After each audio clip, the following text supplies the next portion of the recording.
سارے صحابہ اکرام نبی پاک صلی اللہ علیہ وسلم کے مرید ہیں، سارے صحابہ اکرام حضور کے مرید ہیں، لیکن فاروق اعظم رضی اللہ تعالیٰ عنہ کی شان یہ ہے کہ یہ حضور کی مراد ہیں۔ انہیں اللہ تعالیٰ سے نبی پاک صلی اللہ علیہ وسلم نے مانگ کے لیا۔ اللہ اکبر۔ حضرت عبداللہ ابن عمر رضی اللہ تعالیٰ عنہ فرماتے ہیں کہ رسول اللہ صلی اللہ علیہ وسلم نے دعا فرمائی، اللہم اعز الاسلام باحب ہذین الرجلین الیک بابی جہل او بعمر بن الخطاب، کہ اے اللہ ان دو آدمیوں میں سے جو تجھے زیادہ پیارا ہے اس کے ذریعے سے اسلام کی مدد فرما، ابو جہل کے ذریعے یا عمر بن خطاب کے ذریعے۔ اللہ اکبر۔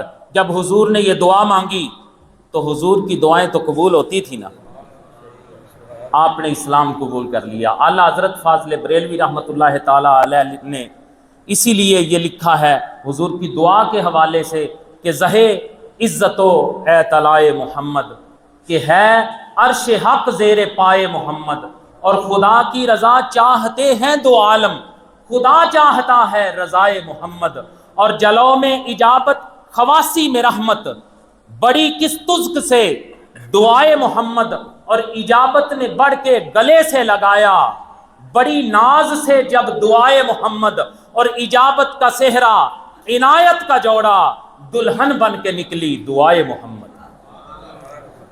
جب حضور نے دعا مانگی تو اللہ تعالیٰ نے حضور کی دعا قبول فرما کے دونوں میں جو سچا تھا وہ حضور کی بارگاہ میں پیش کر دیا۔ اللہ اکبر۔ پھر آپ کے ایمان لانے کی برکت، حضرت عبداللہ ابن مسعود رضی اللہ تعالیٰ عنہ فرماتے ہیں، مستدرک امام حاکم کی یہ روایت ہے، واللہ ما استطعنا ان نصلی عند الکعبۃ ظاہرین حتی اسلم عمر۔ آپ فرماتے ہیں کہ اللہ کی قسم ہم کعبہ میں سر عام نماز نہیں پڑھ سکتے تھے یہاں تک کہ عمر نے اسلام قبول کر لیا۔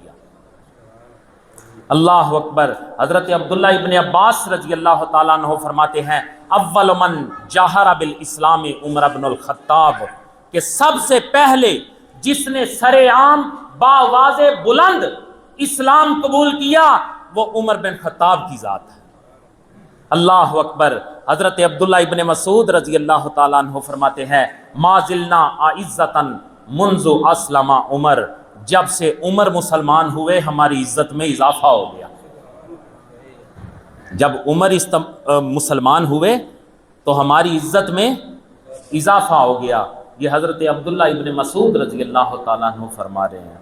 پھر آگے چلیں، حضرت عبداللہ ابن عباس رضی اللہ تعالیٰ عنہ فرماتے ہیں کہ جب آپ نے اسلام قبول کیا تو جبریل امین نازل ہوئے اور حضور کی بارگاہ میں عرض کیا، یا محمد لقد استبشر اہل السماء باسلام عمر، کہ یا رسول اللہ صلی اللہ علیہ وسلم عمر کے اسلام قبول کرنے سے آسمان والے بھی خوش ہوئے ہیں۔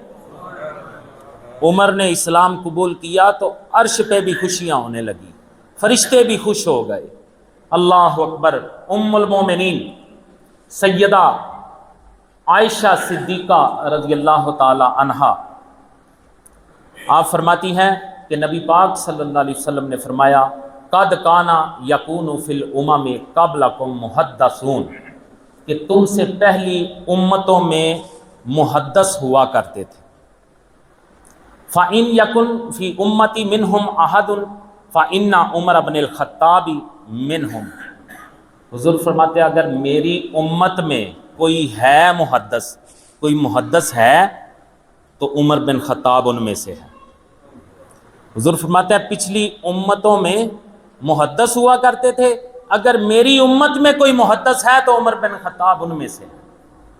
اللہ اکبر۔ حضرت ابو سعید خدری رضی اللہ تعالی عنہ فرماتے ہیں کہ رسول کریم صلی اللہ علیہ وسلم نے فرمایا، من ابغض عمر فقد ابغضنی ومن احب عمر احبنی، جس نے عمر سے بغض رکھا اس نے مجھ سے بغض رکھا، جس نے عمر سے محبت کی اس نے مجھ سے محبت کی۔